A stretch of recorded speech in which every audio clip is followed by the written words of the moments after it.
যে নারী রান্না করার সময় তিনটি কাজ করবে ওই নারীর কপাল খুলে যাবে। আল্লাহ পাক রব্বুল আলামিন ওই নারীকে সম্পদশালী বানিয়ে দিবেন। আল্লাহ পাক রব্বুল আলামিন ওই নারীর ঘরে বরকত নাজিল করবেন। ওই নারীর ঘরে আল্লাহ পাক রব্বুল আলামিন রহমত নাজিল করবেন। অনেক মা বোনেরা এখন কিন্তু সংসারের ভিতরে সুখ চান, শান্তি চান, ঘরের ভিতরে রহমত চান, বরকত চান।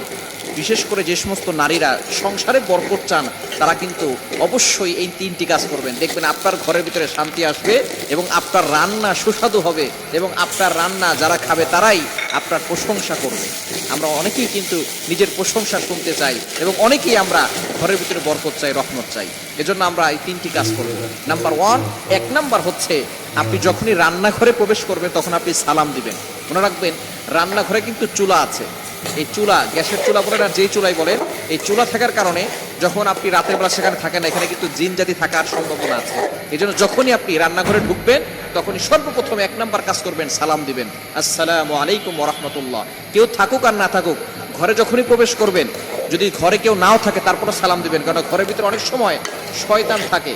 আপনার সালাম দেওয়ার কারণে সেই শয়তান সেখান থেকে বের হয়ে যাবে। শয়তান আপনার ঘরের ভিতরে আর বসবাস করতে পারবে না, সেখান থেকে শয়তান বের হয়ে যাবে।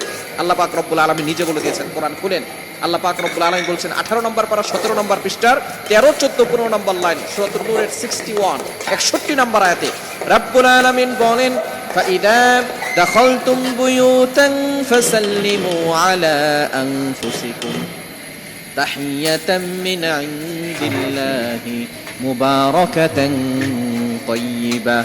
যেই ঘরে ঢোকার সময় কোনো ব্যক্তি যদি সালাম দেয়, আল্লাহ পাক রব্বুল আলামিন ওই ঘরের ভিতরে বরকত নাজিল করেন। আল্লাহ পাক রব্বুল আলামিন পবিত্র রিজিক সেখানে দান করেন। এজন্য এক নম্বরে নারীরা, মা বোনরা যারা রান্নাঘরে যাবেন সর্বপ্রথম সালাম দেওয়ার দরকার আছে না নাই? মা বোনদেরকে এটা শিখিয়ে দিবেন। আপনারা বাসায় গিয়ে মেসেজ পৌঁছে দিবেন, মা বোনরা যারা আছে এক নম্বরে তারা রান্নাঘরে ঢোকার সময় সালাম দিবে। নাম্বার 2, দ্বিতীয় নাম্বার হচ্ছে প্রতিটি কাজের শুরুতে বিসমিল্লাহ পড়বে।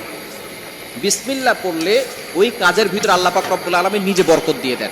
বিসমিল্লাহ পড়লে কোনো রান্না করলে ওই রান্নার ভিতরে আল্লাহ তাআলা স্বাদ বাড়িয়ে দেন, ওই রান্নার ভিতরে আল্লাহ তাআলা রহমত দেন, ওই রান্নার ভিতরে আল্লাহ তাআলা বরকত দান করেন।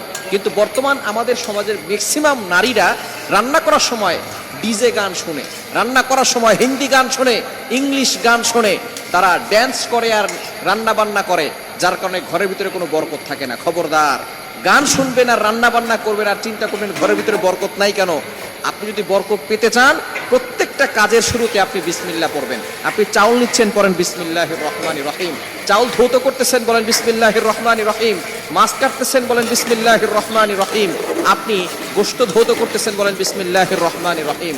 আপনি যেই কাজটাই করবেন আপনি বিসমিল্লাহ পড়বেন, দেখবেন যেই কাজে বিসমিল্লাহ বলা হয় ওই কাজে বরকত বেশি হয়। এজন্য দ্বিতীয় নাম্বার নারীরা যে কাজটা করবে সেটা হচ্ছে বিসমিল্লাহির রহমানির রহিম। এটা পড়ে তারপরে প্রত্যেকটা কাজ করবে। আল্লাহ তাআলা ওই ঘরের ভিতরে বরকত দিবেন, খাবারে বরকত দিবেন এবং খাবারের স্বাদ আল্লাহ তাআলা বাড়িয়ে দিবেন। 3 নাম্বার কাজ হচ্ছে বেশি বেশি করে দুরূদ শরীফ পাঠ করবেন। দুরূদ শরীফ পড়লে আল্লাহ বিপদ থেকে হেফাজত করেন, ওই ঘরের ভিতরে আল্লাহ পাক রব্বুল আলামিন বরকত নাজিল করেন। দুরূদের অনেক ফজিলত আছে। যে ব্যক্তি নবীজি সাল্লাল্লাহু আলাইহি ওয়াসাল্লামের উপরে একবার দুরূদ পাঠ করবে, আল্লাহ পাক রব্বুল আলামিন তার উপরে 10 বার রহমত নাজিল করবে। শুধু তাই নয়, আল্লাহ তাআলা তার 10টি গুনাহ মাফ করে দিবেন, 10টি মর্যাদা বাড়িয়ে দিবেন। এজন্য দুরূদে ইব্রাহিম